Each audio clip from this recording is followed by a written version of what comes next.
You are live. Good luck.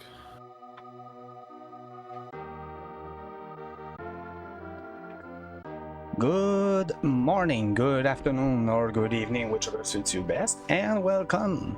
Today I'll have the pleasure of showcasing Ogre Battle, the March of the Black Queen SNES. It's one of my favorite games on the SNES, and I'm pretty sure we'll have a grand time with it. Commenting with me is Error of Ruto. Hello, Error.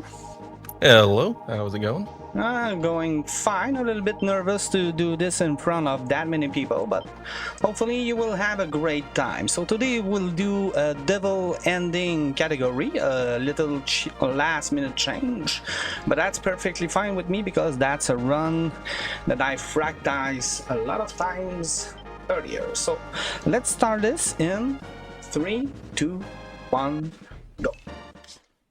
Alright, so at the very beginning, Warren here will draw tarot cards.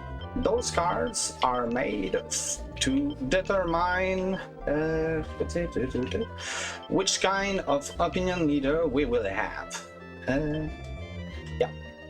So based on those answers, we can have either a good opinion leader, a neutral good, neutral bad, or bad, evil opinion leader. And for the sake of the run, I will always try to get my hand on an evil lord, because that's the one that will get the best intelligence and the best hit point stats in the game.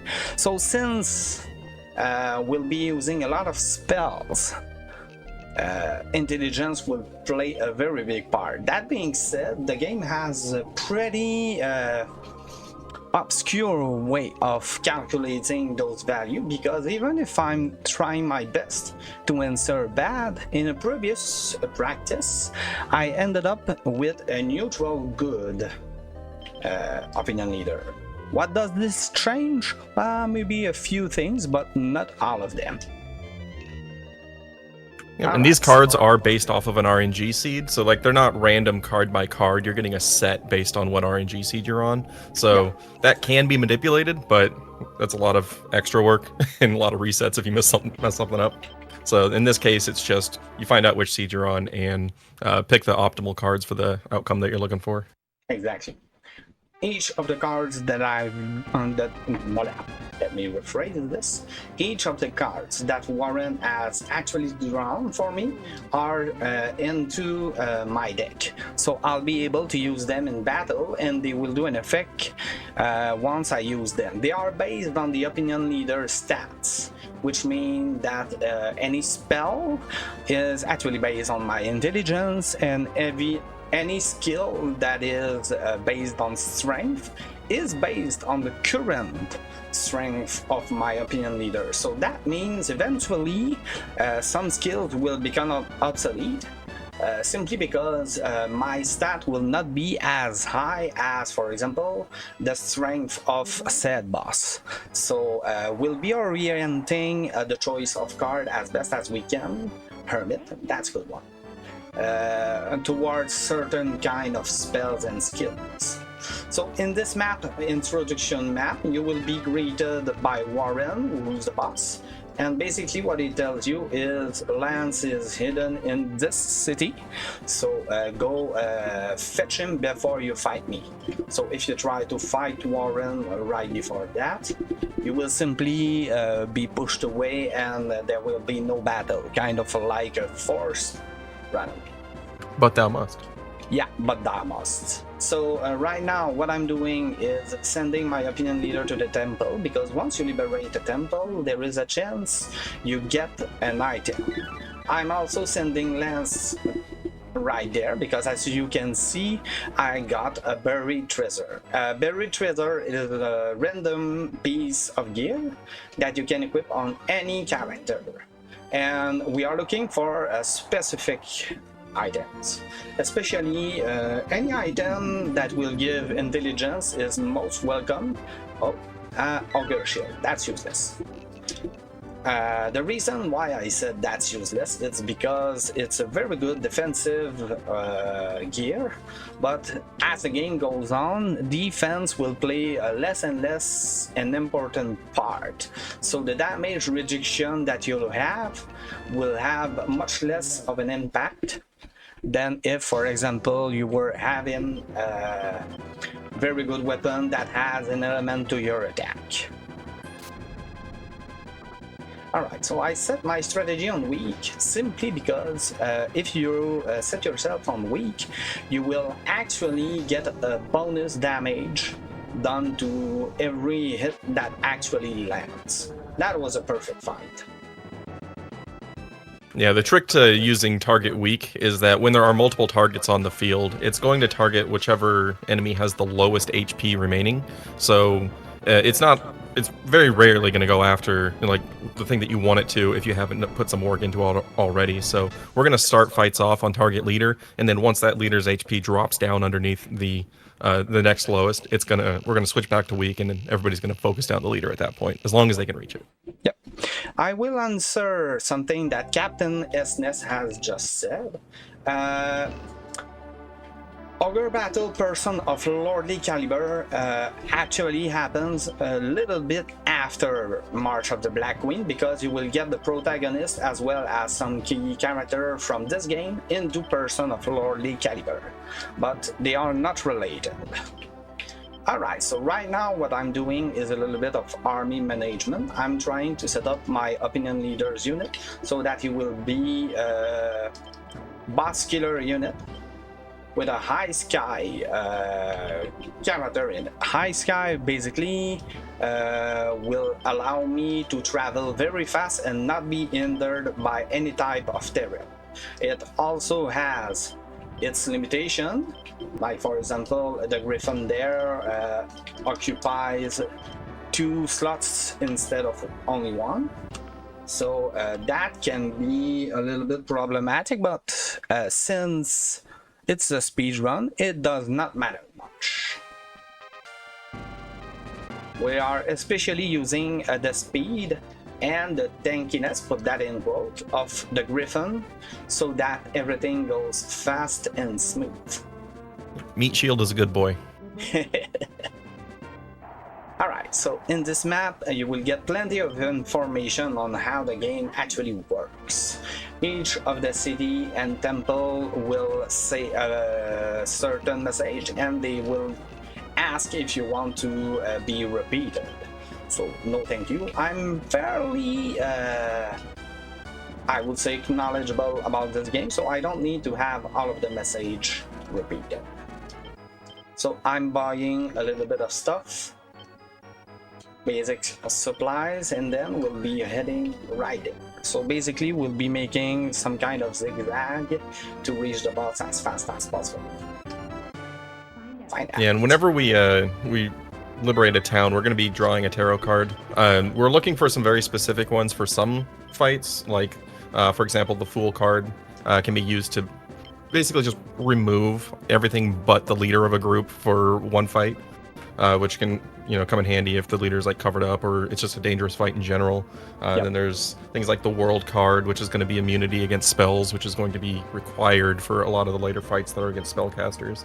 And other than that, like a lot of them are just going to be different types of damage that we're looking for. Alright, so we have a meeting with Usar. He will ask you to bow down to the Empire, but that's a jest. Whatever you answer, you will have to fight him. Later on in the game, there are some enemies that will actually ask you to surrender, and if you do, you will lose your unit. If you do that with the opinion leader, you effectively game over straight away. So you need to be careful of what you answer. Sometimes it can be tricky. So you've seen me alternating between leader and weak. The reason is that I really want my wizard to target Usar only and forget about the 2 wizards in the back row. And done. Another absent chat for good boy.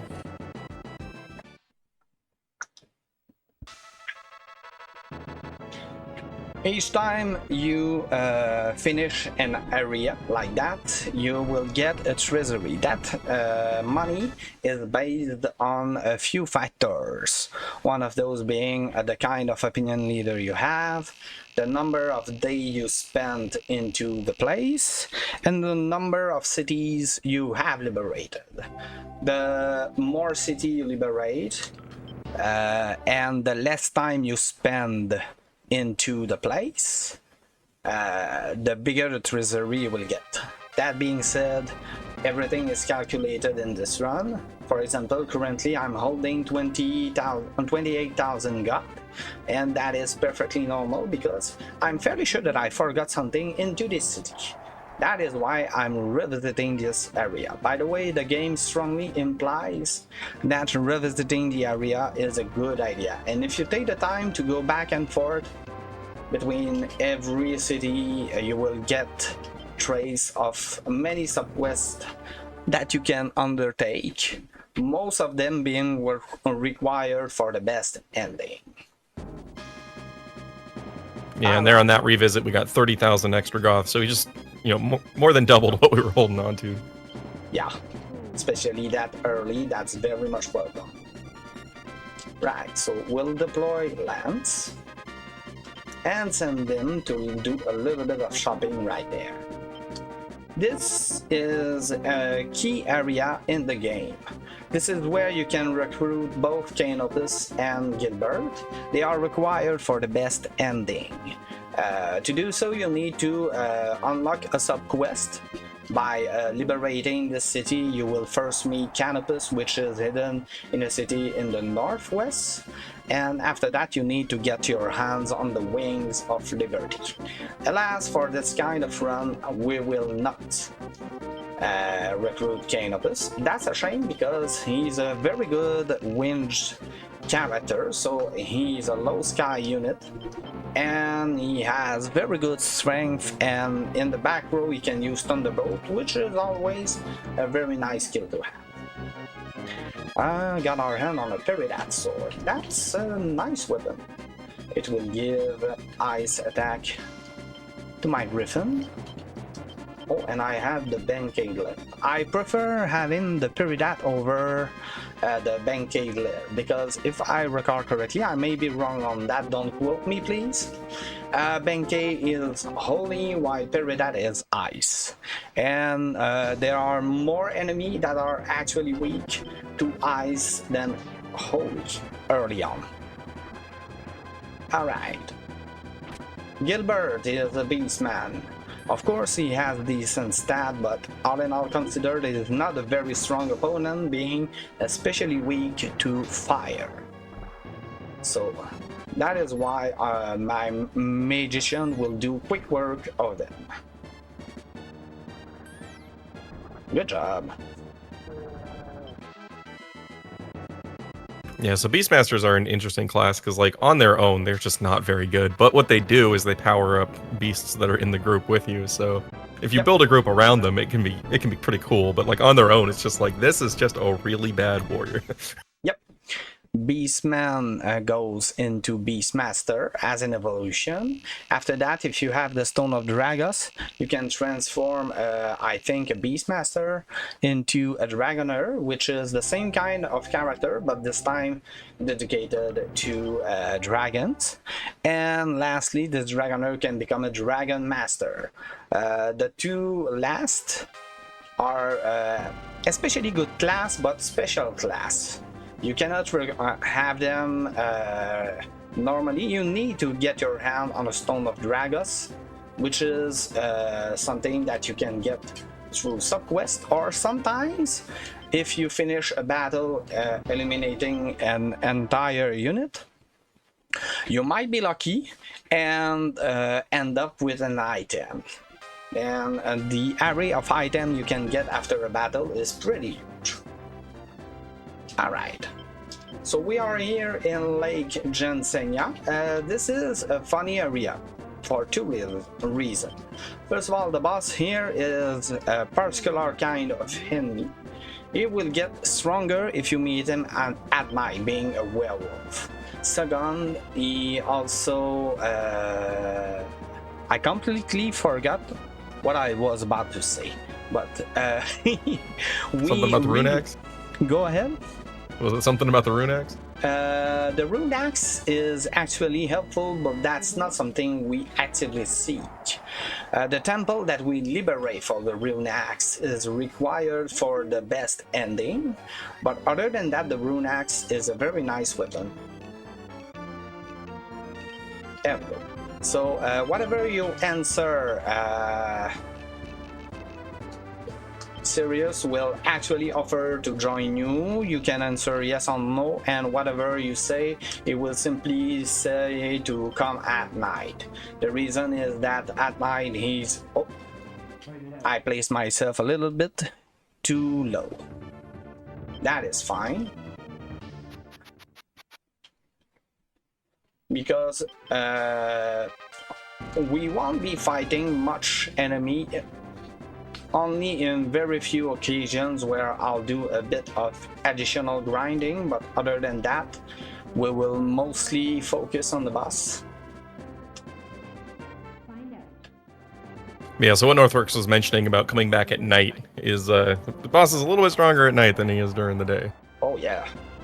Basically, he goes from 1 attack to 3. He will gain very good attack power and defense power, so that would be a bad idea to actually fight him through the night. So like Ever said, we got the rune axe. We will equip it on our friend Griffin Bro, because that will give a little more damage output than the Peridat sword. So at this point, Sirius is like, oh come on, please come back at night. If you answer yes, you will run away. If you don't, well, here we are.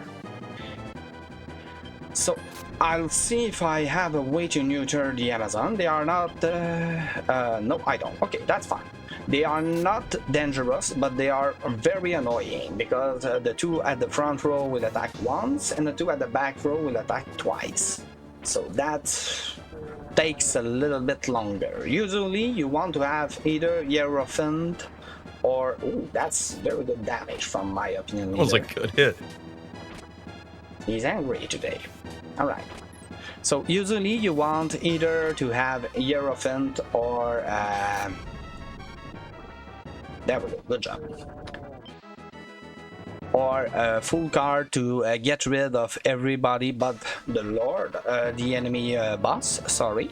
So that you can focus on the boss and do maximum damage on him. And then also, it's a little bit faster. Nice, that was a good fight. Yeah, similar to most RPG speedruns that have enemy animations, anytime you can skip enemy animations, it's strictly a time save, because you're standing still every time that you're in a fight, and so every animation is just more time that you're doing nothing, just accruing time. Yeah. That's especially true in this game, because as everybody has seen, during a battle, I'm not doing anything. The battle unfolds depending on the kind of strategy you took, and it's important to take that into account, because, for example, if you meet enemies that are undead and you have a cleric in your party, the cleric will not target the undead with his healing spells until you say him to do so. And the way to do so is simple. You need to set your strategy on everything but strong. On strong, a cleric will understand that you want him to keep your party full, while on the other strategy, it will basically go like, hey, I can do some damage. Alright, so this is the first long battle in the game, Zenobia. The reason why it's a long battle is, as you can see, the walls are closed around Zenobia. That means you cannot reach them with land units. So in this game, if you have a flying unit, which of course we happen to have, we will have a good way around this, and we'll be able to climb the walls and go straight. That was bad. Go straight to the boss. Debonair can do so as well. So you will have to face 2 waves of enemy. As you can see, there are some that are already deployed. The first wave is a wave that are entirely flying, so you will get to fight a lot of Hawkmen, Griffins, and Wyverns. And the second wave is entirely composed of land unit. To get that second wave, you need to use an item that is called the Termite. Termites in this game can destroy any wall, and in this map you can get it by doing a very small subquest. Not even a subquest, in fact. Oh, Dragon Ring, that's a nice one. I won't equip it, but if I want to sell it, I'll have enough money. So I just need to fight a temple, liberate it, and I'll get my termites. But alas, that's not needed currently.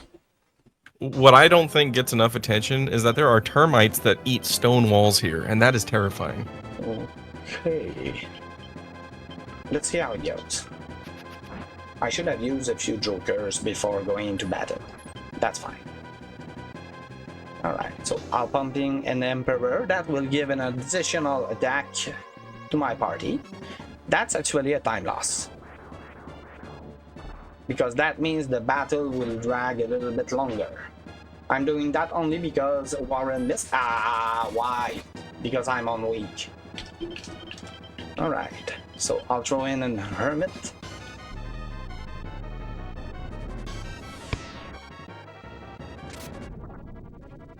$28, not bad, but not terrible. My Griffin, bro, you were useful. Whoops. It's not that That's an unfortunate miss. Justice. That will do a bit of damage. Better. Yeah, so this was a perfect example of why you really have to pay attention to the health totals, because not swapping off of weak essentially just wasted an attack that could have already ended the fight by now with the leader's current HP. No. Now, I use an Empress because Debonair's third attack is Sonic Boom. It will reach my opinion leader if he chooses to. So, that call, please. Generic Wizard missing his shot. And I might have to actually do a second round against him. No, I'll be okay. I still have a Chariot. So let's give Warren his chance. That's what Get I him, feel. Warren. I don't know. And he took a vacation. That's fairly common in this game, alas, because spells are based on intelligence, so basically they are matching intelligence against intelligence plus some random numbers to evaluate if you hit. And Debonair being a general, it does have a very good intelligence. And as the game goes on, and let's keep in mind that I'm currently severely under-leveled, like the enemy units here are level 8 if I recall correctly, and I'm not even level 4. And the gap will only grow bigger as the game goes on. So yeah, when you use spell, it's intelligence against intelligence plus some random factor. And if you use skill or attack, it will be strength against strength. Agility will play a good part in that because that's a physical attack. So all of this is calculated toward if you hit or not. Yeah, and as that level gap increases over the course of the run, cards like the Star card become very useful, because it's going to boost agility and increase the chance of landing your hits. Yeah, but the key word that you just said is increase. It does Star does not guarantee a hit. It will only give me a very better chance at hitting. But if the boss has very good RNG or very good stat, sometimes it will not work and there's nothing much you can do about it. Alright, so I'll begin using some items, the Joker item. Each time that I use it, I will draw a random card. We are looking for cards that are attack spells. So Justice, Hermit, Magician, Judgment, especially Judgment, is very good. There we go. That's a good one. Judgment will do. Oh wow, that's a good draw. Yeah, so Judgment is going to do holy magic damage. Magician does fire. Justice does ice. Hermit does lightning. Yeah, the weaker amongst them is Hermit. Oh yeah, Hermit actually. Hermit does very little. Not very little. What am I saying? Little damage. It's not the best, but sometimes death is useless. Yeah. Death is always useless. Basically what death does is it will insta-kill an enemy character if that character has less than 50% of his hit point, and that's a strict rule. If he has 50% plus 1 hit point, it will not work on that character.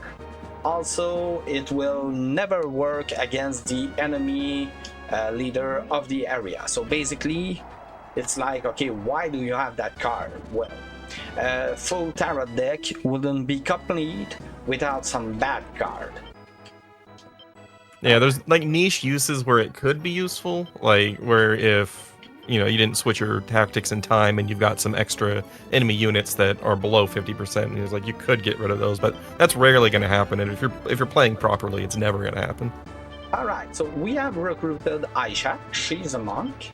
She will be very useful through this run. So basically what we'll be doing is we will summon Aisha's unit to us, change leader. There we go. And next we will exchange Aisha for generic and send our second unit there. So Aisha has joined my unit. The reason why we exchange her over generic wizard is simple. She has better intelligence by that point, so that means her spell will do better damage and will have a better chance of landing. Next we'll be using that little battle like that. So basically what I just did is a little bit of grinding. Killing those ghosts, each time you actually defeat enemies in this game, experience will be calculated based on many factors, like for example, did you kill any enemy, did you did something in the battle, and of course the level gap. The bigger the gap in my level, the bigger the chance that I will get an additional level through the battle. So that is why I gain a level, because like I said earlier, we are severely under level, and that's especially true early on. Alright, so we're set to have a meeting with our friend Prince Gears. There we go. Hello. Prince Gears is a Black Knight, a true one. His first attack is Evil Dead. It will do a very good amount of damage, especially since a very weak party like I have. So I need to be careful. That bolt miss was bad. I'll have to compensate. And I'm still set on leader, so I need to switch to weak. There we go. Nice hit by Warren. 99 if my opinion leader managed to hit. That was a big hit. Yeah, and now my opinion leader is exposed and I don't have anything to compensate, so I'll have to run away. Yeah, so with the positioning of the Griffin in the front row, it's going to intercept direct attacks. It's like ranged attacks can still target the back row, but like swinging a weapon normally is going to have to hit the Griffin before it can go to the back row. So once that Griffin dies, the opinion leader is completely exposed, and if they die, it's game over. Yeah. For any other character, if they die, even the leader, it's fine because you will get the opportunity to revive him, even if the entire unit is actually wiped out. You will get the opportunity to revive him, but that is untrue for the opinion leader. If you die, it's insta game over, and it can be pretty bad. Emperor, I will replace my Fortune card, which is useless. And Justice, I'll take it, because it will allow me to do damage. And I'll replace my Devil card, because Devil is a Darkness Elemental attack. And it's actually much less interesting considering that many of the enemies that will fight are efficient against darkness. Yeah, All right. a lot of the times on the devil card, you see it hit for like 8 damage, and it's just like, why did I just waste my time? Yeah, there are. Oh, Aisha for the kill. Good job. There are a few enemies that are actually weak against dark, but those are rare. The next boss that we will fight actually could be damaged by the devil, so if I have a devil and I think that I have one, I'll be using it. Alright, so this area is completed. That was a pretty slow area considering that I had to do 2 rounds against gears. In a speedrun setting, you want to absolutely avoid this, because sometimes many rounds means that the enemy can reach your rebel base. If the rebel base is captured, that does not mean a game over. It simply means you lose the area and you got to restart it. However, you have to restart it based on the current state of what's happening. So that means if you have liberated any city or temple, they are still liberated but undefended. And each time the empire captures either a city or a temple, it will have a reputation drop, and it will not be easy to recapture. Also, the AI actually change its behavior depending on that situation. Right. And to answer the question in chat, you are gonna have an advantage from having an evil character because you use so many spells in the course of the speed run, and you get more intelligence as an evil character. Yep. Alright, so Constellations. That's the first area where terrain play a huge part. As you can see, there are a lot of water all around. That means if you fight any enemy that has the judgment card, nice. If you fight any enemy that are actually good in water, like for example mermaid or octopus, you will have a hard time. They will gain advantage either in damage, dodging, physical resistance, and so on. So it will be pretty hard, and it's generally a bad idea. Although I would say that having octopus in your party is usually a bad idea, but that's a personal opinion of mine. Alright, so I will get rid of the other side. Yeah, this is the power of the Fool card. Very much useful, especially in a speedrun setting. Now, you'll notice that they still have health on the bottom. This doesn't actually kill them, it just removes them for this fight. So if we were to fail this fight somehow, then when we come back, they're all going to be here again. And if you don't have a backup Fool card, it's a little bit more dangerous. Alright, so 2 things to note. First of all, if any skill or spell actually target just a bit to the right, that means that it will miss. Second, I completely forgot what I was about to say, so let's enjoy this boss fight. There we go. Ah, yeah. The Nixie back there. Hey, Warren for the kill. Has a very good attack, which is Ice Storm, but alas, it only has 1 attack. So that's why I was not bothering at all with my opinion leader, because after Ice Storm did a good amount of damage to my party, pretty much everything is done, and I just need to worry about another round. Yeah, and that's why the Fool is so important there, because you saw how much damage that 1 attack did. Now, if the rest of the mermaids got a chance to attack as well, then people are going to start dropping. Yep. There we go. Alright, next area, the Balmorian runes. This is a key area in the game. You're not forced to do it, you can go around it, but it is strongly advised whatever the the race you are doing, whatever the playthrough you are doing, to go through it. For example, if you do the best ending, this is an area where you can recruit Saradin, which is considered the best wizard in the game, and it's not an understatement. He has a way better intelligence rating than Warren can have. Also, you can find a special location if you have the Brunhild in your inventory, which is a Chaos Gate. The key on the Chaos Gate allows you access to floating islands, which are a key area that are entirely optional. Let's see what we've got. Samurai Guard, that's useless. So if you get to the floating island and you're on the best ending, you will get the opportunity to recruit the Dragoon, which are special characters that are exceptionally strong. There we go, I said it. Okay, so first of all, I need to send my opinion leader there. And next, the problem that we have is that we'll be facing Albedo. I have a word card that is nice.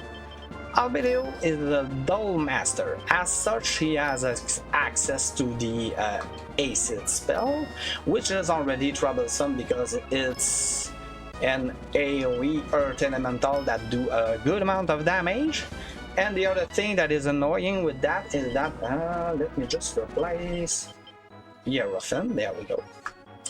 The other thing that is annoying is that since he's a duel master, he has 2 acid, and since he's an area leader, he has very high intelligence. So that means he can pretty much destroy your party with his acid. And that is not a reference to drug. Please don't do drugs if you are ever wanting to do so. I never advocate for this. Alright. So we set ourselves on leader. We hope that we'll hit him, but the chance of us hitting Albedo is slim because he has a rather high intelligence, so our spell have a lesser chance of hitting him. That's not to say it cannot hit him. Oh, good job by Warren. Warren wants to flex now that you said he's at a disadvantage. Yeah. Griffin bro tanking like a champ. So if you don't have any word card, oh please, Aisha. If you don't have any guys, come on. You know you have a job to do.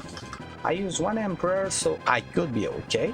If you don't have a word card to neuter the magic, you need a way to heal. For example, having Empress or Priestess, because acid will do a lot of damage to your party. And if that's not the case, you will be stuck into doing back and forth until you successfully defeat our friend back there. And that will be troublesome. In a regular run, that is often a showstopper. Because if you end up here with no more Joker items and you don't have any way to circumvent the very strong attacks by Albedo, you will end up dead pretty soon. So that can be troublesome. Alright.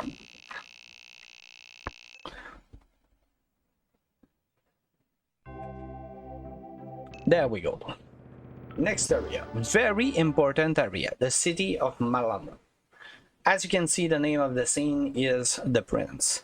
It's not because the boss here is a prince, rather, we'll be able to recruit the runaway prince of Zenobia. Long story short, the kingdom of Zenobia was one of the kingdoms that were overrun by the Empire. And as such, they killed everyone in the royal family, but the nurse ran away with the prince.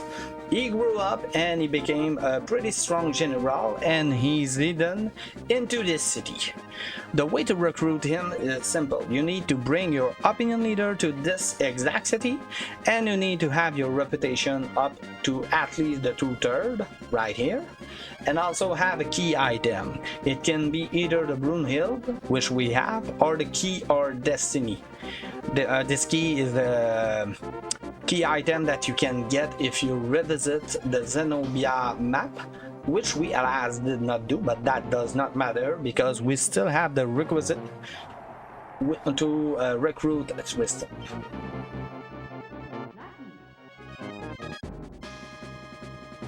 Do you wish to keep this card? No, that's a strength. This card, it's useless.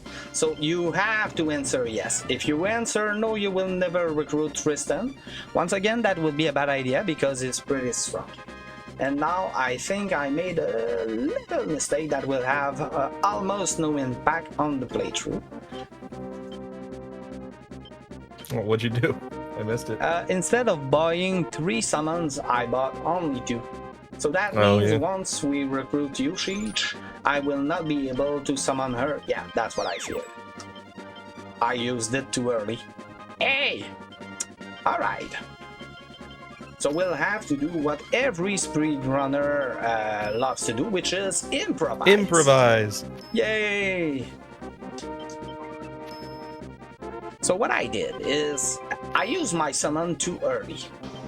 I usually in this map we would rather have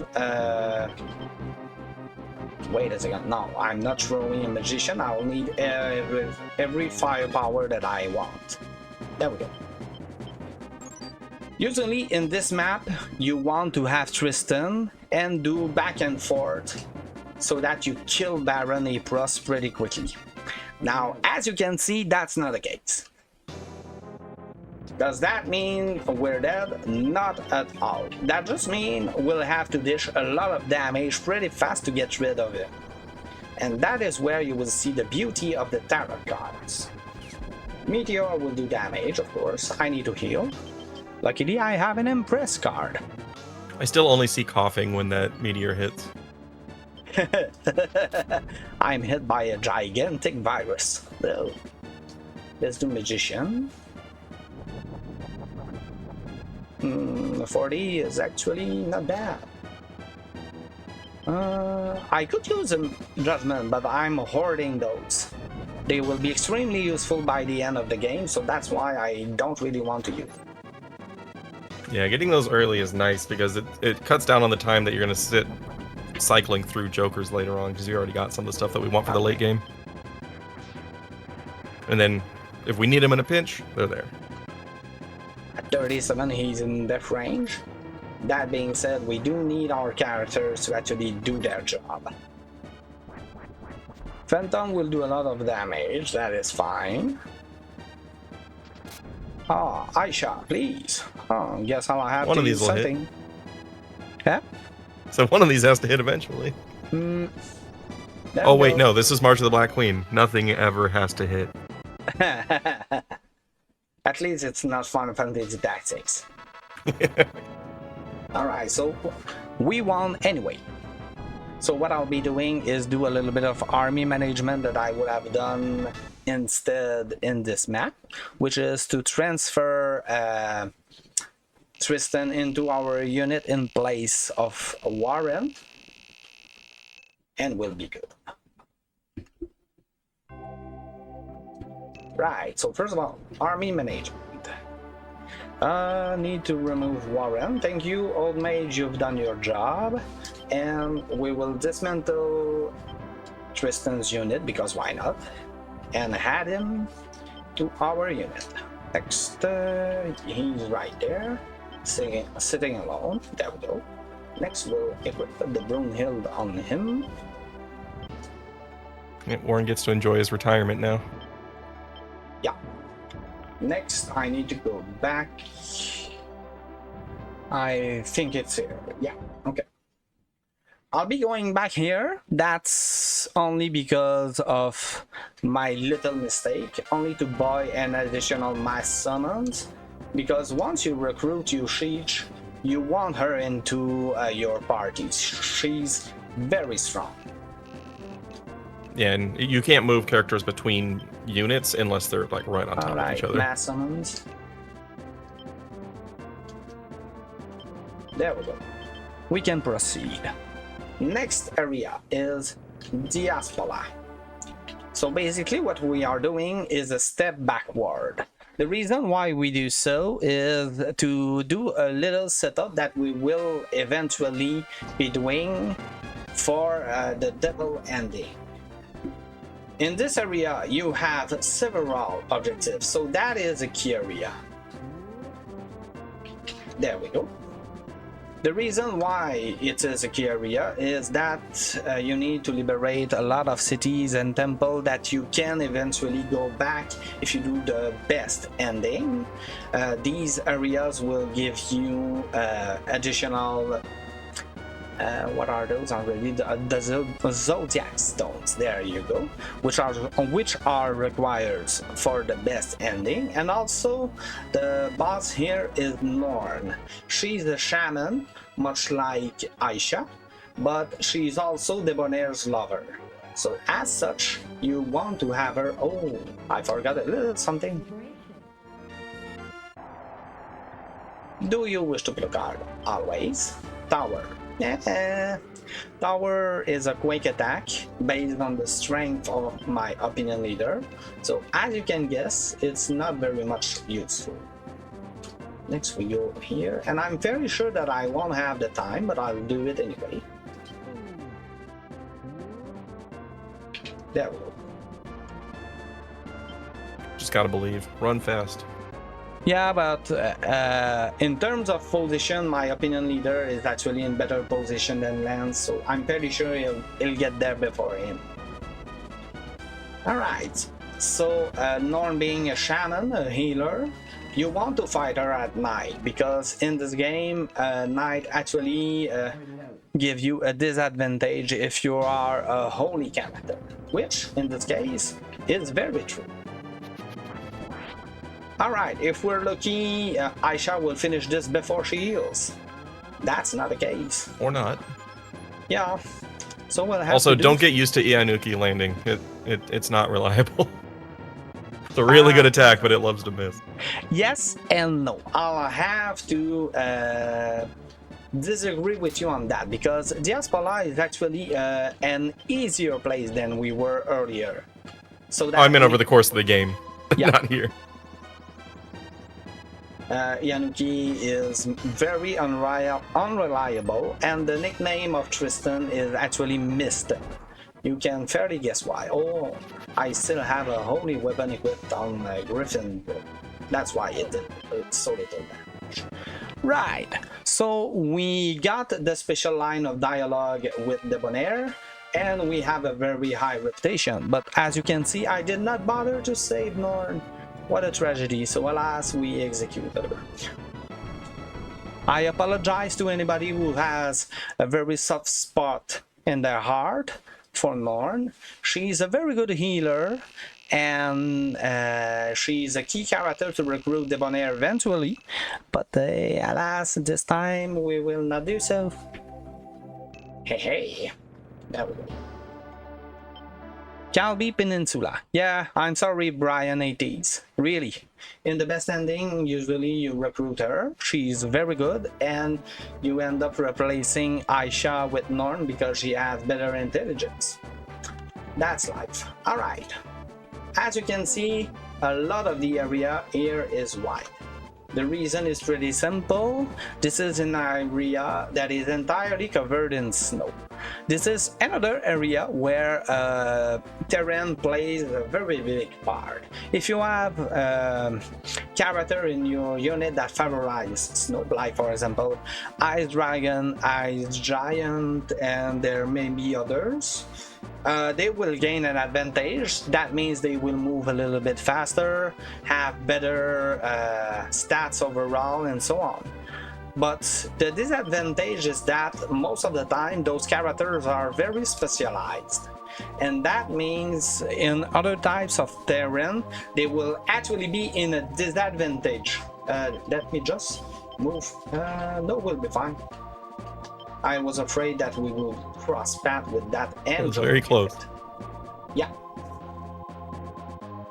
So yeah, having a snow unit is useful in these maps, but you have like 3 or 4 map stops where snow is actually a terrain type.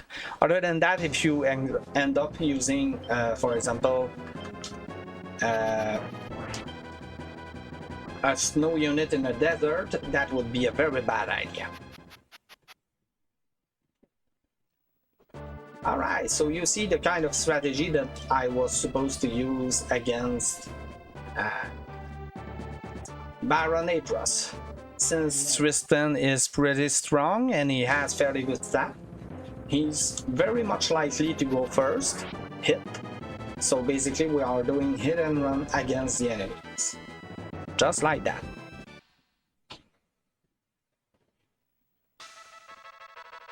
There we go. So if you fight General Figaro with Debonair, they will actually have spatial line of dialogues. And if you defeat him with Debonair, he will, in his dying breath, end up giving his sword to Debonair, which is, if I recall correctly, a very good sword. Not the best, but still a very interesting weapon to have. Alright, Antalya. One of the key areas you need to unlock to get the devil ending. This is still reachable by a normal way. This is the base for one of Rashidi's apprentice. Oh, I just said Rashidi. I haven't introduced you to the main antagonist of the game. So, long story short, Rashidi is actually a sage, and he was one of the great heroes of Lord who eventually turned evil. He killed the king of Zenobia and helped Empress Endora to actually conquer the whole continent. So, as you can see, he's not a very nice character. So basically this whole game is going after it. Maybe I wish to guard, yes. So Rashidi has successfully charmed a head angel. Oh, I found an item. Right, that's good. And as such, the head angel has imprisoned her sister, Yushich, which we just liberated right there. Yushich is very strong. You will get a good idea why pretty soon. So that place is one of the Chaos Gate. Since we have found it, upon completing this map, we will have unlocked the area where our friend Golf is currently residing. Alright, so I'll be doing what I was supposed to do earlier with Tristan, which is mass summon and unit swapping. So first of all, we get there, we go to usage, we change the leader, there we go, and we get usage in place of Aisha. Thank you, Aisha, you've done a great job to the rebellion. The reason why we do so is usage basically has maybe 60-70 intelligence point higher than Aisha. So her spell will do a good amount of damage, and she does Banish, which is a wholly single attack spell. And as you can guess, since we are beginning to be pretty deep in the game, a lot of enemies are beginning to be weak against Holy. Somehow it's kind of like there was something evil going on. Oh, Yushich, come on. Guess I'll have to spend this. Good thing, we got a few. Okay. So, opinion leader was not feeling it.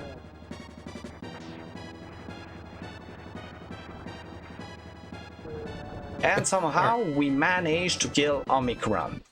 And I'm saying this as somehow, because Omicron is a sorcerer, so he has 2 very strong AoE spells like a wizard, but he also has very high intelligence, so the chance of us landing Phantom was actually small. What's more, there's a very small chance of us hitting Omicron because his intelligence stat is actually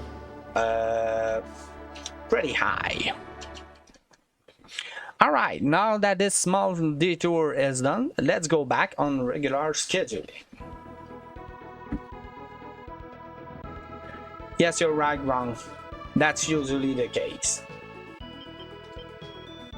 Stats plays a big role, and especially in this game where the level gap becomes increasingly huge in this speedrun.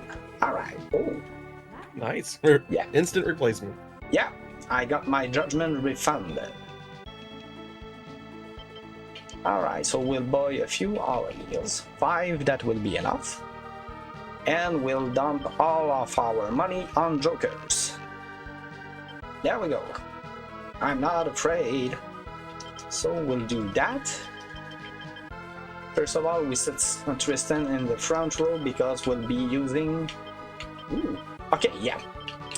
We'll be using him as a little grinding session. Next, we will equip Tristan with the rune axe. Not because he does not have a holy weapon. The rune hilt is actually the strongest holy weapon you can have. But because we'll be needing the rune hilt eventually, to do a little something that I call make a deal with the devil. But you will see, we still have plenty of time to get there. So, Shangri-La is a required place to visit. It is the only floating island where you must do battle. The others are hidden by Chaos Gate, and you need to have the Rune Hill to access them. Here, like I said earlier, we are severely under leveled. So what we'll be doing is targeting this little ninja unit, which is composed of basically almost only undead unit of a very high level. Each time we will kill one, like that. Thank you, Yoshich. No.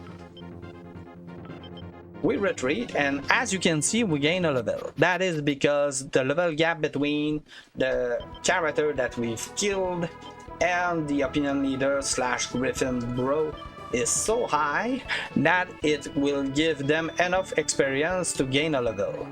Side note, you can only gain one level per battle. Yeah, there's an experience cap of 100 for each fight, so that's why we have to leave and come back. If you do this all at one time, you're going to gain 1 level, and that's it, instead of getting 4 out of it. Yeah, so Yoshich is clearly in shape. She's outspeeding Tristan. There you go. So as you can see, the units, the characters in the enemy unit are disappearing. That is because they do not replace them. The way the game works is if the unit reaches a city, they will instead hire those units.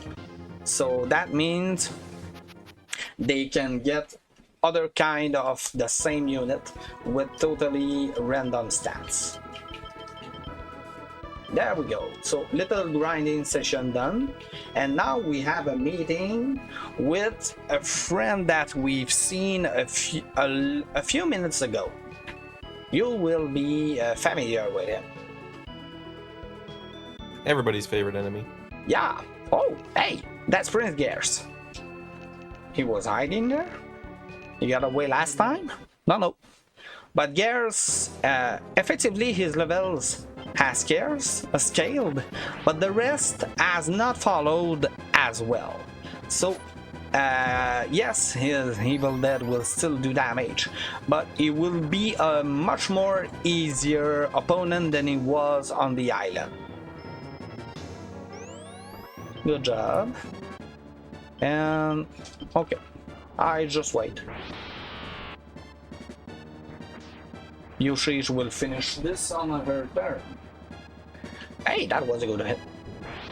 I could always dump a judgment, but I really want to hoard those, so I'll be keeping it. And that's a kill. Good job, Yoshichi. She's so strong.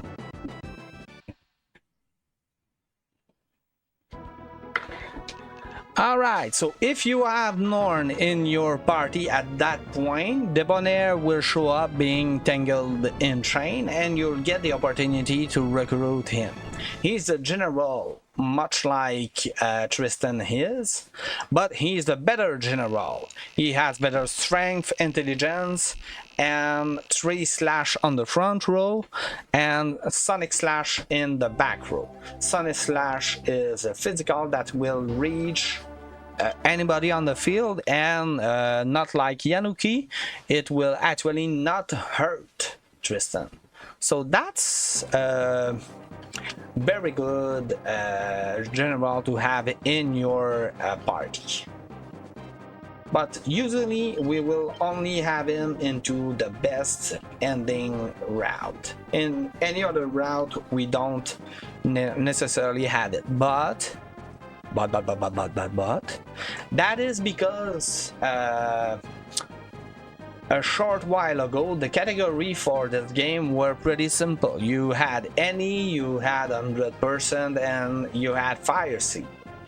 Lately though, they have opened the category for this game to all of the possible endings, which means 13 different ranking that you can have. That means a lot of possibility, and in some of those Debonair is actually required. Alright, so I'll be using a lot of Joker items, oh yeah, right now, to refill my inventory. Moon switches the row of the enemy, but never works on an enemy leader unit, so useless. Hierophant, I can take one. Chariot is a strength attack. At this point it's useless because my strength is not very great. Justice is good. Tower is once again a strength attack, not useful. World, I'll take it because eventually we will be facing very strong spellcaster. Oh, another judgment. Nice. Getting a lot of judgments today. Yeah. Feels like this run is blessed. Ooh, or is it? Oh, too many cards already. Alright, let's hope. It's a little too many stars. Yeah. Stars are useful. Okay, Sun. What this card does is it will do an all-around damage based on the current alignment of your character. And that means your opinion leader, which currently is an evil character, will take a huge hit from that card. What's more, or rather moreover, it will never work against the enemy leader, so basically you don't want a Sun card. The only reason why you may want one is if you are facing undead, it will work. Alright. The Giant, Castor, and Polydeuce. They are very strong. They have 3 attacks.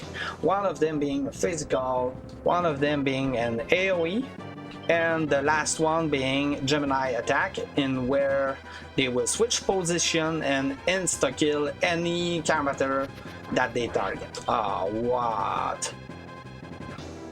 Alright, Emperor. And I also need to set my strategy on the enemy leader. Nova, AoE fire spell. My eyes. Yeah. What's funny about Nova is that the enemy leader is weak against fire, but his favorite attack is Nova. So, alright, so Yushich hit. Good job, 62, that's a good amount of damage. You know what? I feel like we'll kill them both. Yeah, normally you just kill the back one and then you retreat, and then the game's gonna check to see if the leader's alive and see that it's not, and you just instantly win.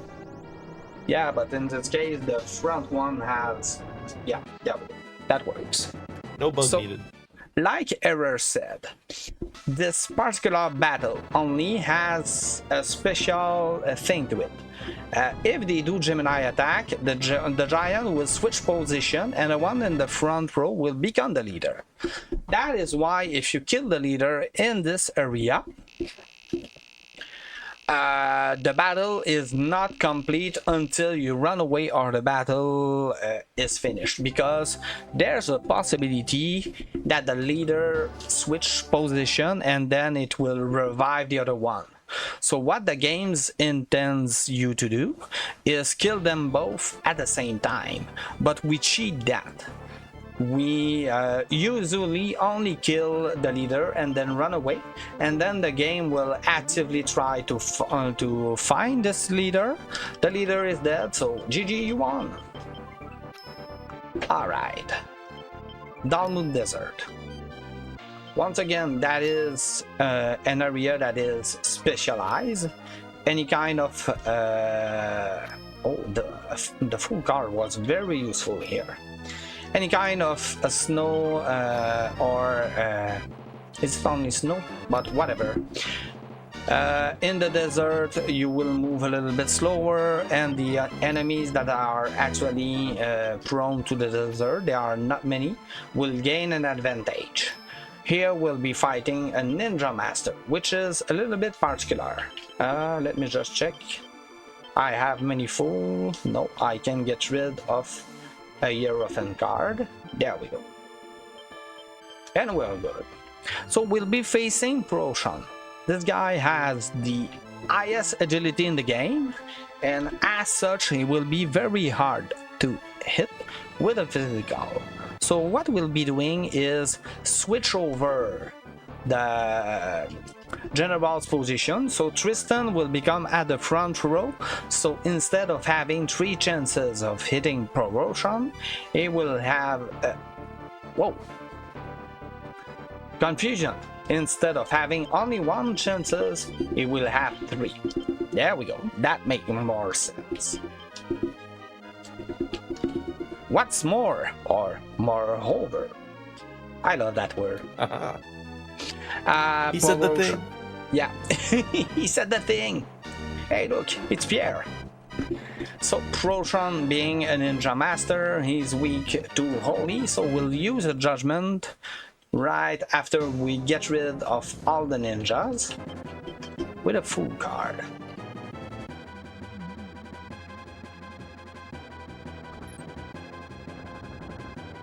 So him being a ninja master, he has very high agility and he's pretty much guaranteed to go first. We should do 150. There we go. That's a good amount. Ooh. Clean fight. Yeah, clean fight, and Tristan hitting is actually a good bonus because, like I said, he has very high agility, so the chance of us hitting Proshan, is rather low. But we have 3 chances instead of only 1. So that is why it's usually a good idea to put him at the front row. That way you will get 3 strike, and of course with Yushich in the party, Banish would have been very helpful against him. Alright, Fort Shulamana. That is a very interesting area to play. It's a natural fortress. As you can see, there are a lot of mountains. There is a big pool of water also to complicate movement. So, and the enemies at this point are beginning to be very dangerous. The enemy formation are beginning to be wiser, and that is an important thing to say, because most of the time you will get to fight enemy formation that are rather strange. So you may end up fighting, for example, some Muse in the front row, and they have Thunder in the back row, so they would be much more useful in the back row. But game being game, eh? Alright. So we'll be liberating a few a few interesting places that will give us 2 good swords, the Notos and the Fafnir. Fafnir's sword is weaker than the Brunhild, but it gives a fire element to the attack. And Notos is kind of the same way, but ice. So, hey, another fool, but this time I will not take it because I still have 2 in my inventory, and that will be more than enough. So as always, we buy a little bit of our heal. There we go. And after that, we dunk all of our money into jokers. Over there. So we avoid the little imp unit. That is fine.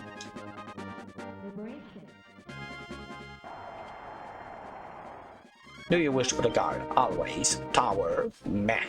Reduces the alignment by by 2 of your characters in the party. But other than that, it's not a very useful card to get. So that is why I was like, meh. There we go. So you might be wondering why I'm equipping Tristan if I'm putting him in the back row. The reason is simple. Yanuki is a physical that will take the element of the weapon Tristan is currently equipping. So having the Notos on him effectively transform the Yanuki into an ice attack. That's not income. I want to see my cards. Star, food, and okay. Let's draw a few cards to try and get our hands on attack spells. Hangman will be useful, actually. Hierophant, no thank you. Death. Oh. Temperance removes the status of any character in your party, but that's useful, and put that in quote, only on one battle. Other than that, it's pretty much anyone's guess. Empress, I could take it. Do I have any more? I already have 2. Okay, that's fine. We're good. Alright, so Previa. Previa is a general. He's pretty strong. Very high strength, very high agility. He'll be pretty mean. He has 3 attacks, 2 physical and a meteor as the last attack. And he, as his armor strongly implies, he's fire elemental. That is why if you have Justice card, it's an easier fight to do. However, we do have Yoshich in our party, so that will trivialize a lot of the fights. Oh, I might be wrong on that. Let's do that. Oh. Oh, whoa. That was a good hit. Well, if you use ice against fire, that's usually the result. So you can see a special line of dialogue that you will get only if you have Tristan in your army and if your reputation is up to the 2/3. Basically, the rebel army had an hint that the runaway prince's mother was being held by Previa in the castle, and we tried to rescue her, but alas, Previa had his way and she's dead. Upon her discovery, Tristan actually in a very sad moment gives us the mystic armband, which is one of the mystic treasures required to get the best ending. So that is good. And now we are officially invading the Empire. I'm saying this word purposefully. Why? Because as the temple very near our rebel base tells you, in this area, all of the temple and city are highly loyal to the Empire. So each time you liberate a temple or a city, you will take a reputation hit and they can stack. So you need to be careful. This map and the next one are 2 maps where it is heavily implied that you would be actually wiser to rush the boss instead of the usual camping in a city and defeating all of the units before facing the enemy boss. So yes, the Doanian, we are really invading the Empire into this area. Each time, in fact, you put that in quote, liberate any city, you will get a line of dialogue that says go away, rebel, or something like that. The local boss here is Overlord Highcash. Highcash is exceptionally strong. He's the head of the general. He has 6 attacks, always open with Gale, which will do a good amount of damage, and after that it will slice 5 times at our party. So as you may guess, that will do a good amount of damage. Alright.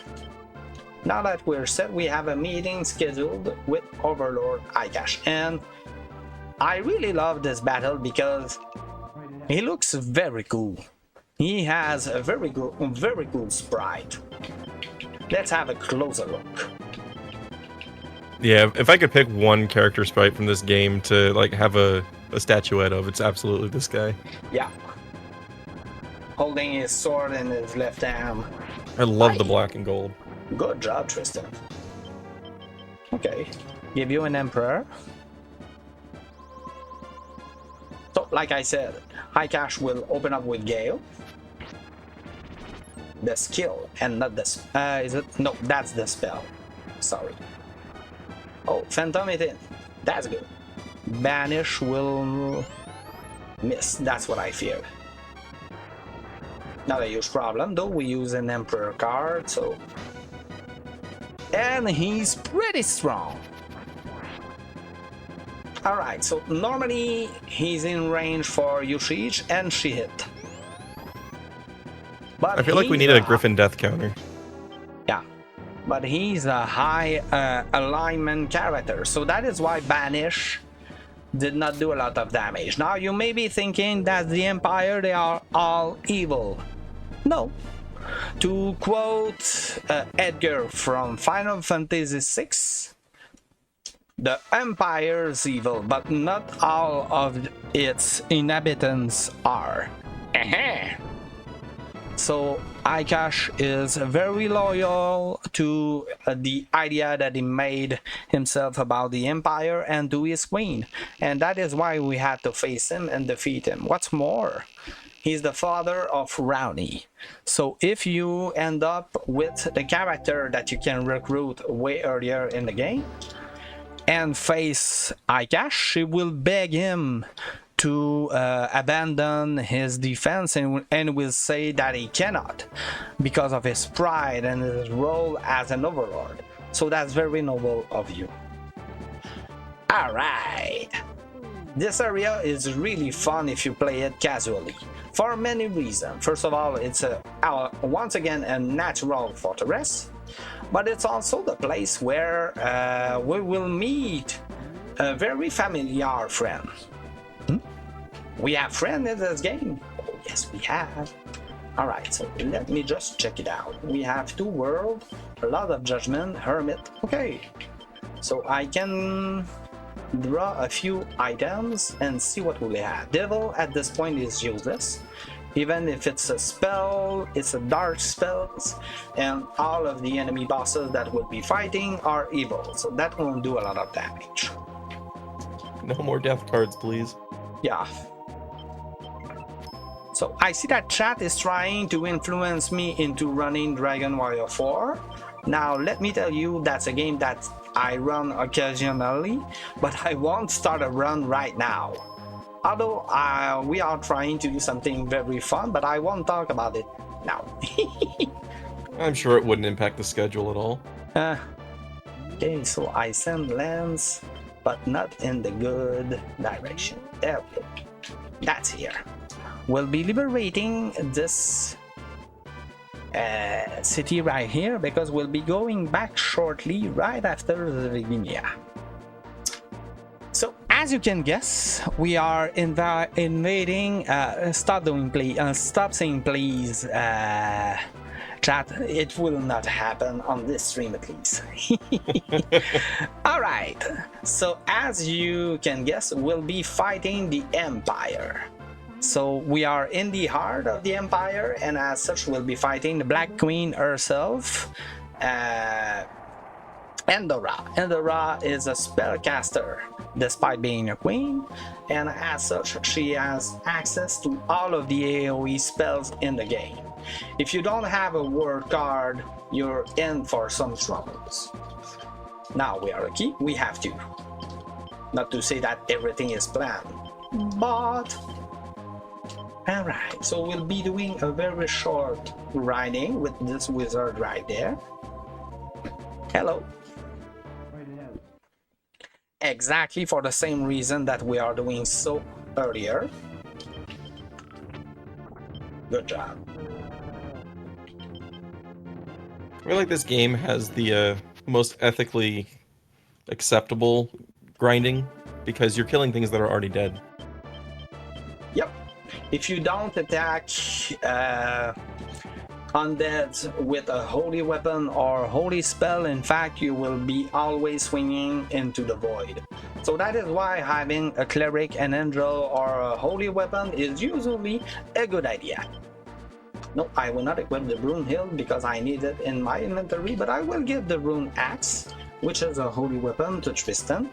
That way it will have a better chance at hitting the Empress, and once again I'll be putting him in the front row so that he will have 3 chances to do damage instead of 1.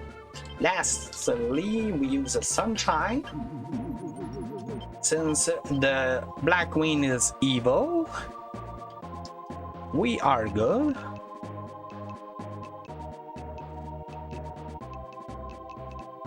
Alright. So like I said earlier, she's very, very strong. She has one of the highest intelligence rating in this game. She has 5 attack in a battle, and she has all of the AoE spells. Oh, damn you. That was my mistake. There we go. I'll have to compensate. And she has all of the AoE spells in the game. So 5 very strong AoE like those on your party. Pretty much spells like destruction. That is why you want to avoid that. So banish hitting is actually quite good because like I said, she has very high intelligence, and the chance of a spell hitting her instead of a tarot card are rather low. They are not none but low. And yeah, there's actually been a good chunk of low probability hits on this run. It's been kind of nice. Yeah, you're right on that. So basically what we'll be doing is have a seat and let Tristan have at it against the Empress. Why? Because we don't want to overspend our cards. Oh, that's a miss. That's fine. Will Phantom hit? Oh. What a nightmare. So Tristan has still 2 more slashers.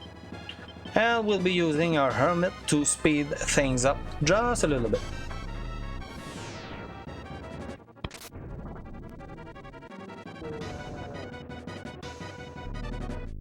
The Hermit stance makes my lower back hurt just looking at it. That was an unfortunate miss, so we'll have to speed things up once again. There we go. I could finish this, but I'll give Tristan his chance of avenging his family. Yushish said no. That'll do. And the Empress is dead, but let me remind you that we were not after the Empress at the beginning of the game, we're after Rashidi. That is why this game is not over. But Rashidi has not been found yet. What's happening? It is because he's actually hiding in another area that we will visit in a few moments, and is currently doing some very evil, nasty stuff, which is something that we will try actively to avoid. But first of all, let's visit this area once again, and I just recalled that I forgot to do something. Bad me. So that would be a little bit of a time loss. Not big, but still. In Diaspora, you had the opportunity of buying an item which is called the 7 League Boots. That's an item, yeah, that's what I thought. I forgot to buy it. But this is fine. I don't really need it, it's only a time save. What it will do is warp me to any captured city. I put emphasis on city because the game implies that you can use 7 League Boot on a temple, and that is untrue. It will not work. There we go. We got a Sentinel Demon. That's actually a key item that we will be using to manipulate our reputation. First of all, we will remove Tristan and Yushish. There we go. And put our opinion leader in the back row like that. Next, we will visit a very early area, the Ned's Garden. The reason why we are doing so is that remember what I said at the very beginning of this stream. Our experience gain is based on many factors, notably the level gaps between our character versus the one we kill. Now the problem is that since this is an early area, our level gap is very huge, but in our favor. And the way the games calculate things is very subtle. I'll show you what I mean. First of all, my opinion leader stat is currently 70 agility and 69 charm. And what we are doing is trying to get our stat at 0. So we killed a wizard. I did not get any experience because I'm very much over leveled, and we lost a little bit of charisma and alignment. Basically, that's the way the game says that we are doing an evil thing. It will have an impact based on the level and the kind of enemies we kill, and the weaker they are and the holier they are, the bigger the hit you'll take to your reputation and charisma. And like I said earlier, we can also get random bonus item after a battle. In this game, the Moonbeam is pretty much useless. Yeah. Organ might make a point. You also lose 1 point if you run away.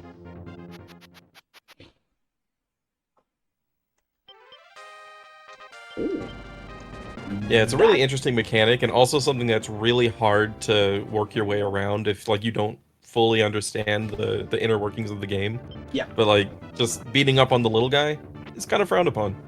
So now my opinion leaders, charisma and alignment will be 0. That's fine. And now, instead of finishing this map, let's just go all the way there. The idea is that I don't need to finish this map. So I want the enemy units like that to capture my rebel base. I could finish the map, but that is not required. If this was a charity marathon, I would have put as incentive to either save or do not save the nab. Do you gain more for something about your level? Yes. As you can see, the rebel base has been captured. So yes, basically that's one way to get very holy unit. You just have to make sure that you fight characters that are above your level, and you will gain a better gain in charisma and alignment that way. Alright, so now that we have a very evil opinion leader, by the way, it's only Diaspora, there we go. It's only treated like Dungeon and Dragon spreadsheet. What this means is that my character will not begin to turn their back on my opinion leader, not like, for example, Tactics Ogre, where a certain choice pushes the enemy, the character away. In this game, it's only a matter of calculating the kind of damage and the current state of the day. Also, its requirements are sometimes to recruit key characters. So now that we have a holy characters, a holy opinion leader, what I'll be doing is reputation manipulation. Do you wish to play card? Yes. Devil, that's a good start. But that is not what we'll be doing. Just average. Board mean. We just got an item that is called the Sentul Demon, and he's after that. Each time we meet him, he will offer tremendous treasure to actually get that one, and we will refuse him 11 times. We are at 2.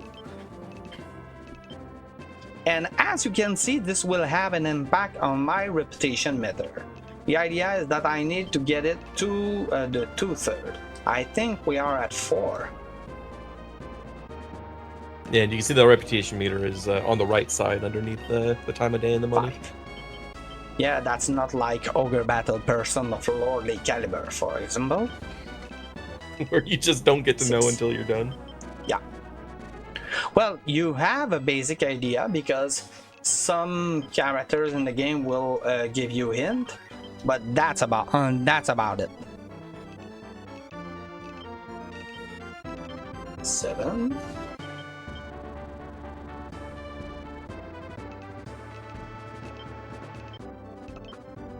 8.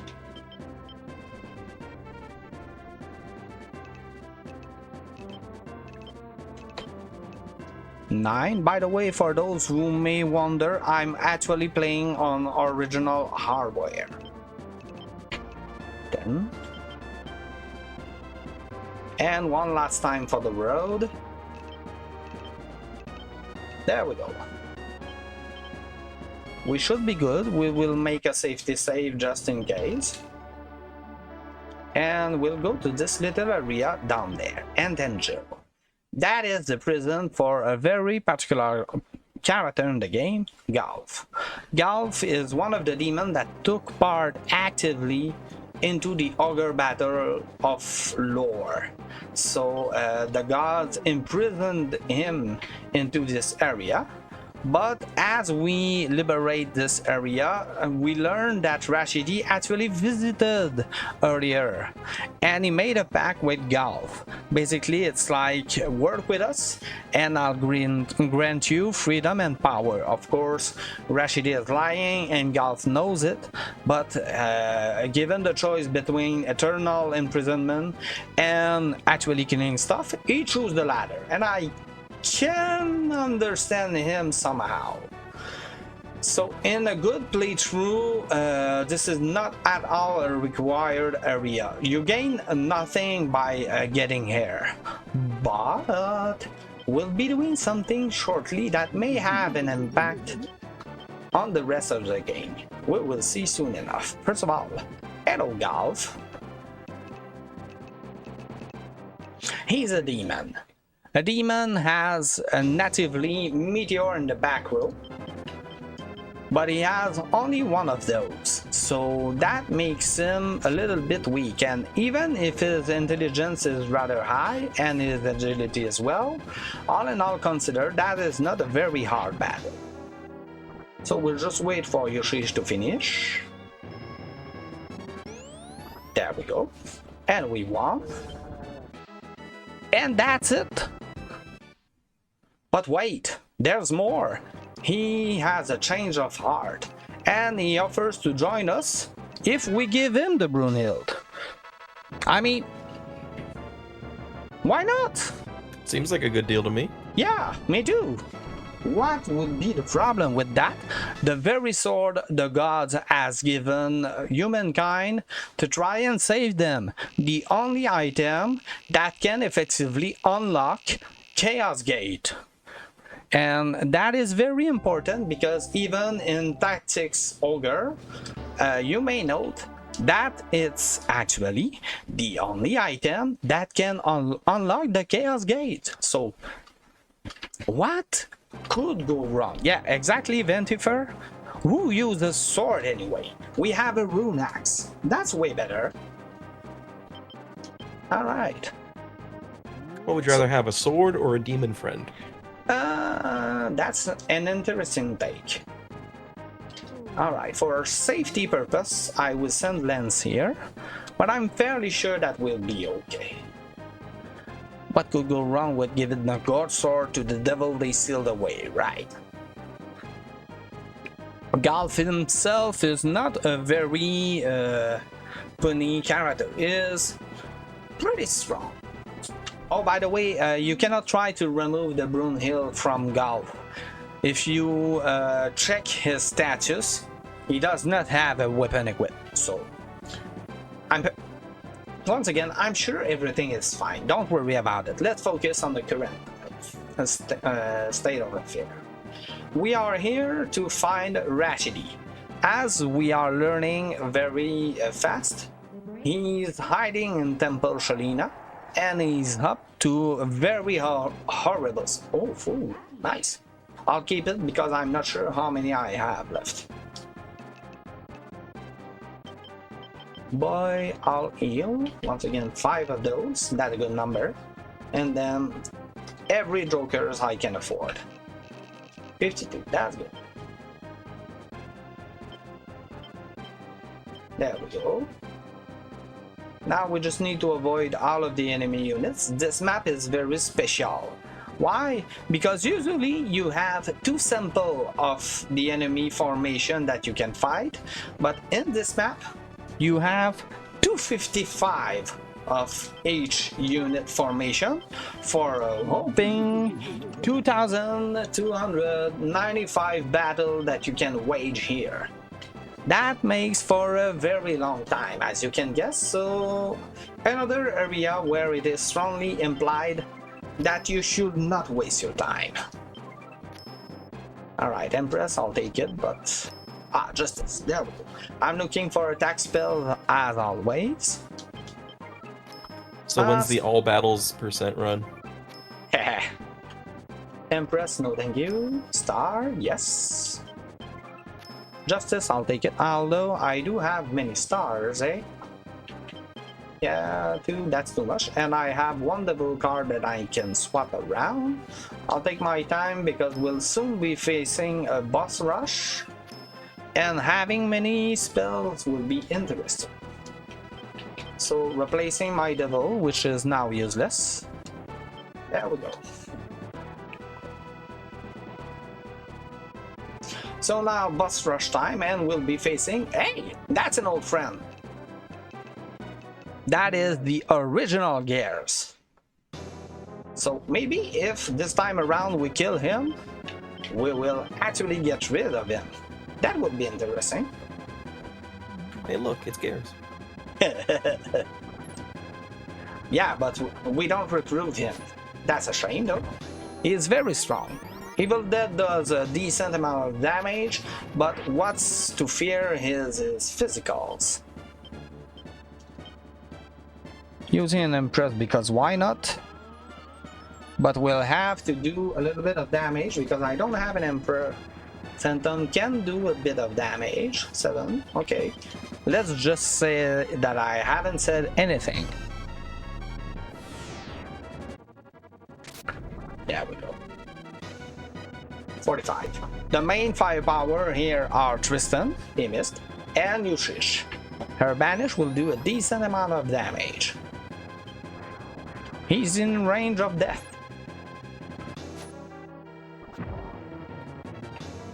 Come on, Yushish. There we go. Huh. Almost.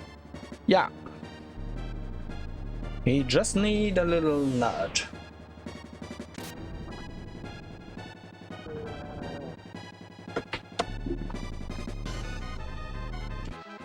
At 229, my opinion leader is safe. And now, hey, finally, Rashidi. Rashidi is a sage. That means he's very strong. He has 6 attack, access to all of the spells, plus many skills.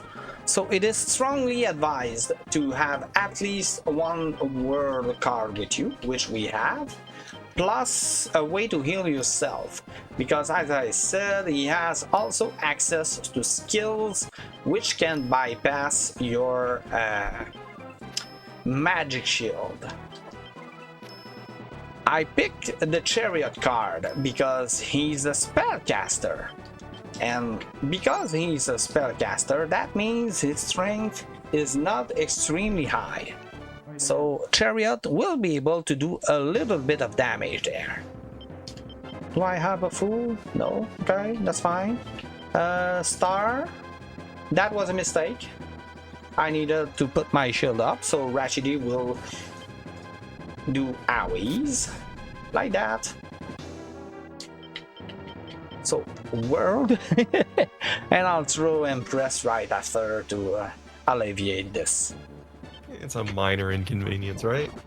Very. Alright, so first of all we can set ourselves on weak and Empress.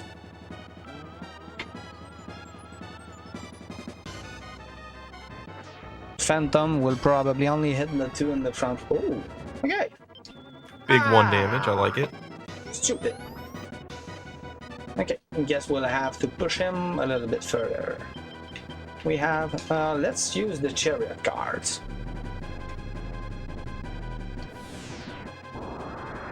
Bam. Like I said, he's a spellcaster. That's not a ton of damage, but that was the card that I draw, so better use it. Then throw it away and try your luck at getting another card. That being said, I still have 90 of those, so the risk is rather low.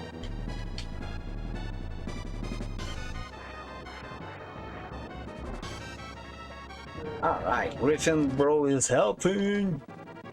Justice will do a fair amount of damage. And now we just need to wait for Yushich to finish the job, if she does.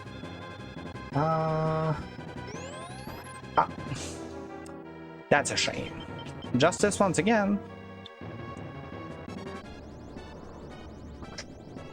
And we won! GG! Everybody's happy. Game is gone. Is it? Sound the trumpets. Yeah. Yeah, I get. What's happening?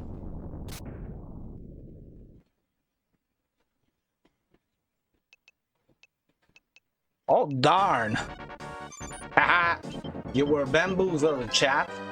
There's actually a power boss coming up. The Black God himself, Diablo.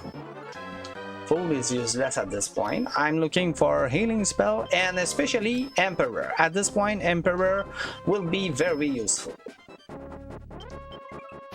Judgment, that's very good. Fortune, no thank you. Hermit will be useful, but not that much. I'm very much looking for Judgment, Magician, or Justice card.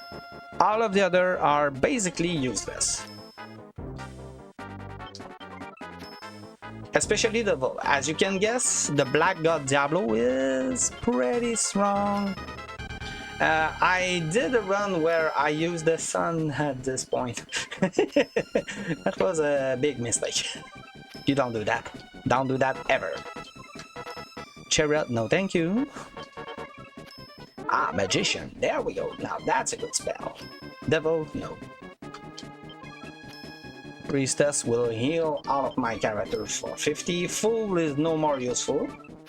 Tower useless. Come on, game. I think we used up all the good tarot card RNG early on. Yeah, Devil is actually an evil alignment AoE. Given that we are attacking a Black God, okay, we have more than enough Judgment. And for those who may be wondering, we are just about enough hit point to survive. Wait. Yushich will most likely perish, but that's another story. And as you may guess, a black god is actually weak to holy. Wow. Alright. Another judgment. And Come on, Griffin bro, survive. let's get the chance to... Tristan, you had one job. I'll wait for you, Sheesh, to actually do her banish, only to satisfy chat. Or not. Okay, I guess we will not see banish. I gave... That's the only occurrence where judgment, temperance will actually be useful. Hey! Time! GG. Sorry about that. I forgot to call you, so the game is officially won. There we go. This time you can do all of your GG. Everything is fine. We just won the game. This is not a drill. We have achieved GG. We now, as Racco has said, we won. And we are a monster. Why am I saying this? Let's have a look.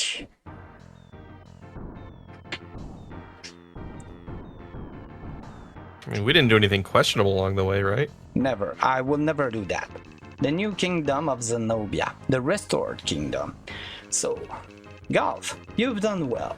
The world is now yours. Thank you. I owe it all to those who fought with me. You have attained the world, and I have been released from my prison. And so now, our pact is completed. Thanks to the power of Runehild, I have become even more powerful than ever before. And what do you expect me to do with that power? What do you mean? Throw a party? I intend to take this world and create an empire of absolute evil. And your body will be the first thing I take. Oh. What are you? Stupid human. And just like that, we have doomed the world to something way worse than if the Black God himself was there. Whoopsie! Task failed successfully.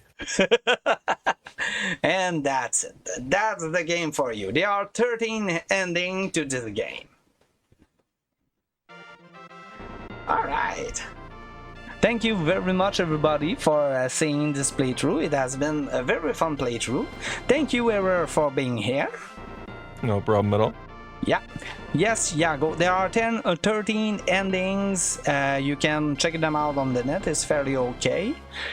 As for me, thank you very much. I'm usually streaming during the weekday, and I'm doing a lot of stuff. So if you want to go on my channel, feel free to do so. And stay tuned, because there will be a lot of very good content that will be coming up shortly.